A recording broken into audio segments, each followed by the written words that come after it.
Something huge is brewing in Newark. We've got to break it all down. It involves Shimon Nemec, but also I'm going to tell you about another friendly face that's got to go. Ladies and gentlemen, welcome to Devil's Digest. I'm your host, Ryan the Gosiker, here with you. As always, having some fun talking Devils hockey. It is the offseason, right? We promise to bring you all the latest, greatest Devils content, as always. But first, I want you to be a subscriber to the channel. We need your help. Our goal is to get to 1,000 subscribers. I remember when we had like 10. It's kind of nuts, right? To now be at this point, where we're asking, help us get to 1,000 subscribers. That's kind of crazy. I don't even know if I know 1,000 people, let alone 1,000 subscribers. Help us get there, and let's get into the program. Now, again, this is not like breaking news, right? There's nothing super crazy going on. But, I did see this tweet, and I found it rather interesting, right? Here was just Scott Wheeler, just out of nowhere, right? Just kind of on his own recognizance, maybe on a yacht somewhere, maybe, sitting in an office. Just comes out and says, Shimon Nemec breaks out 2025, 2026. So my thoughts, why not do a video on it, right? Because it certainly could happen if you're the Devils, and you're kind of hoping it does, right? Because this team has a defensive pipeline clog issue right now, and they really need a guy like Nemec, right? With Kovacevic is going to miss the early part of the season due to that knee injury he sustained in the postseason last year. So you really need somebody to step up. And Shimon Nemec, this is your time. I think this is the first year he's coming in, right? A couple years ago, I think it was 23-24, the down year for the Devils. He kind of came in at spots because they really got hammered with injuries. And even last year, it really took a huge amount of need for him to come up and play with the NHL squad. This year, it looks like, as long as he can play the way I think we all think he can play, the way he played at the end, at the end of the first round against Carolina with the double overtime goal, he should be in the starting lineup come the opening game of the season, and it's time for him to put his mark on this Devils team. It's time to put up or shut up. He's still a young kid, but he had the comments last year, how many, second overall picks get stuck in the AHL, stuff like that. And again, while I can sit here and advocate for that, at some point you got to come up and show it, okay? Because I still remember, clear as day, that Winnipeg game where he had probably the worst third period I think a hockey player has had in the last 20 years. And I mean anybody. It was brutal, okay? So he's really got to step up this year. And then the other part of this video that I wanted to do for everybody was kind of looking at the offseason. What do we look like so far? Because obviously we had the big rush on day one with all the signings and, this breaking, that breaking, Jake Allen, all that stuff. So, looking at what the Devils did so far, on the right is the subtractions from last year's roster. Okay, on the left is the additions for this year. I really did like the addition of Connor Brown. Again, I think, he had a good season last year. He's great on the penalty kill. Okay, I think he's going to work well with Paul Cotter down there in the bottom six. I think he could be, third line as well if they need him to. Okay, Bordelot was via a trade. Crookshank, that's just a cool name to say. I mean, that's just fun to say. Lamico, who should be playing for a spot. A couple other guys that are more AHL players. Okay, Dadanov, which was a great deal, 1 year, $1 million with a ton of incentives in there. I think that's a great get for New Jersey. So, and on the right, I don't think there's anybody that anybody's losing sleep over losing, except we have gotten some comments. I will, I want to give credit where it's due. Some comments about the loss of Brian Dumoulin and how he was like an Iron Man for them last year in the postseason. You're 100% right on that. Devils just weren't going to be able to pay him what LA paid him, so we knew he was kind of out of here. Hataka signed overseas.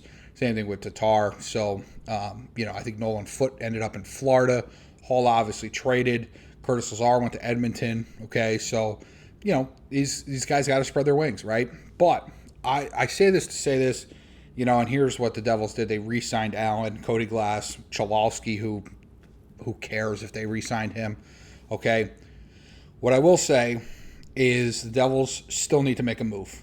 And I would love for you to comment on this video. Let me know what you think that move needs to be. But the Devils still need to make a big move. And that's why I put Palat in the intro video, because he's the one that's got to go. Okay, the Devils have just under $7 million in cap space. Luke Hughes still isn't signed to a contract extension, although Tom Fitzgerald said that's his number one priority. Now a GM that says the team's going to look completely different next year because this wasn't good enough.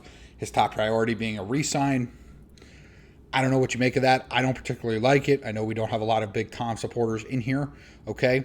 But first, again, they've still got to get the Luke deal done, and they still need a big move. So, I know a name like Jason Robertson from Dallas has come up. He's going to be a one-year rental. What is it going to look like in order to get him out of Dallas?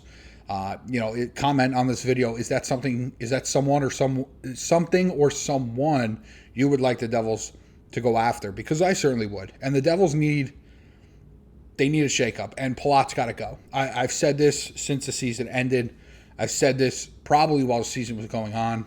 He can't be a Devil next year. And each passing day, it feels like he's going to be. And I have to tell you, that gives me nightmares. It scares me because he shouldn't be a Devil next year. He doesn't, he came in here. He was a playoff performer in Tampa. And I remember I used to play his game-winning goals on my radio show and everything like that. And he was awesome and great playoff performer. And he's come here, and it just hasn't been good enough. It doesn't warrant a $6 million a year cap hit. So New Jersey has to find a way to get Andrej Palat out of town. So just to recap, Shimon Nemec, expect a big year out of him. According to Scott Wheeler, again, I don't know where he is. Maybe a yacht, maybe an office, maybe on vacation with his family. But he says Shimon Nemec's going to have a breakout year. This is the year for Shimon Nemec. He's got to show up, and he's got to prove that he can be an NHLer night in and night out, especially with Kovacevic being out initially. This is a chance for him to really, put a thorn in GM Tom Fitzgerald's side of like, hey, we might need to play this guy a little bit more and find a way to get him in the lineup, or his trade value skyrockets and the Devils are able to trade him for a big piece. So that's really what Shimon Nemec needs to do.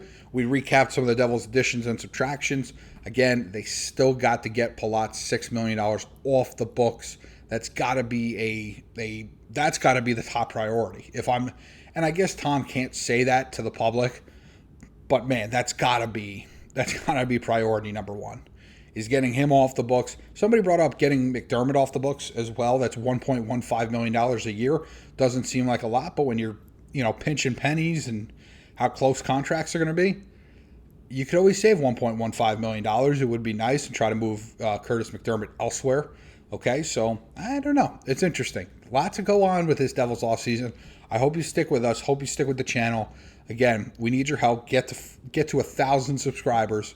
Okay, we're over that 500 plateau. We got to get to that 1,000 mountain. Okay, so we appreciate everybody. I appreciate you for listening, for tuning in. Aiden's done a great job, and we're going to keep it rolling for you this offseason. So any moves that the Devils make, we got you with videos and keeping you up to date and having some fun talking and chatting with you. So leave us a comment on this video. What do you think of Shimon Nemec? Like, do you think he's set for a big next season? Who would you like to see the Devils add still? And where would you ship Andrej Palat? I'm not even going to go, would you ship Andrej Palat out of town? Where would you ship him? Which team would you trade him to? Leave us a comment. Love hearing him, love listening to him, love reading him, all the above. Appreciate it, ladies and gentlemen. We'll catch you next time on Devil's Digest.